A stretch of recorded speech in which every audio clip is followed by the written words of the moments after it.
I didn't like how it handled a lot of the setups and payoffs. I felt like a lot of the plot was just very predictable from the moment things were being set up. That's a fundamental flaw of film criticism. To be able to identify the mechanism does not invalidate the mechanism. And that's a real problem in criticism today, because people have this idea that because I can understand why the story affects me the way it is, therefore it didn't work.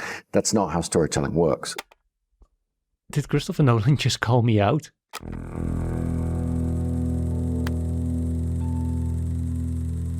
Hey everyone, welcome back to the second channel. This is Tom from Like Stories of Old. I was watching this interview with Christopher Nolan that's been making the rounds on the internet, and people seem to have really zeroed in on something that he said on a movie's predictability or recognizing a movie's tropes. Once again, the fact that the mechanism is identifiable doesn't mean that it's invalid or shouldn't be used. The core of bad faith criticism is trying to beat the film at its own game. It's saying you're not allowed to manipulate me to a magician. People mistake I've seen this trope before for I've seen this story before. It's funny how people treat spotting a trope like they've uncovered a flaw rather than just recognizing a building block. That's why I always laugh at criticism that people need to make something original, lol. Everything's just personal interpretation of something that already exists. Just because a plot device has been used before and you recognize it doesn't mean it's a bad thing. Imagine disliking food served to you at a restaurant simply because you recognize what sauce is on it. And yes, part of the reason why I wanted to talk about this is about barely a day before I saw that interview with Nolan, before that one went viral, I released my video review of Spider-Man Brand New Day, in which I basically criticized it for some predictability issues, or for recognizing tropes and finding them predictable and a detriment to the experience. But aside from that, I'm also just interested in the general question of whether or not it's bad film criticism to call a movie predictable or to call out certain mechanisms that are recognizable. Because in principle, I do agree with what Nolan is saying here, but I also do want to add some nuance to it. Or more specifically, I want to add some nuance to the way people seem to have interpreted his quote. Because it does feel like this statement has been taken a little bit out of context and Nolan used it in a bigger answer to a different question, but I'm putting that aside for now. I'm just kind of going with the way people seemed to have interpreted this, and with the now seemingly new consensus that calling a movie predictable is bad. I think the main distinction that I would add here is that there's a difference between calling out a certain trope or a mechanism and finding its usage predictable in a way that is a detriment to the experience of the story. So it's basically a difference between calling something out and calling out the way, or at least interrogating the way something recognizable is used. Because to use my own review of Spider-Man Brand New Day as an example, I mentioned there that I struggled with the way that movie handled its payoffs and setups, and I found them just a little bit too predictable in the sense that the moment something was introduced, the moment I recognized the mechanic, I just immediately knew how the whole thing was going to play out.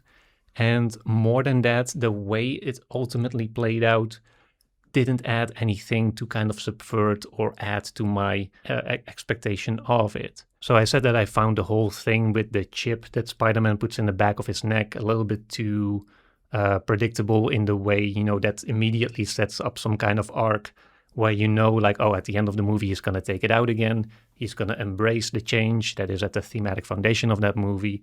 And then, we'll see how that plays out. But then at the end, not only did the thing that I expected would happen, the way in which it then happened also just wasn't revelatory or, particularly surprising to me. And you can even compare that to a Nolan movie in which I also often find there's recognizable mechanics, especially at this part now that he's made so many movies and you kind of understand how he structures a narrative. I remember specifically in Interstellar, there's a moment where Murph goes back to the farm where she lived as a child and she finds her dad's watch there. And she looks at it and you can see it's kind of ticking irregularly, like it's not functioning properly, and there's a close-up shot of it and it feels like the movie is placing specific emphasis on it. And that's, in a moment like that, I kind of recognized the mechanism, I feel like this is one of those things that's gonna come around back in the end. But the difference is that in that movie, and in which is I think is true in many of Nolan's films, even though I recognize the mechanism, even though I feel like I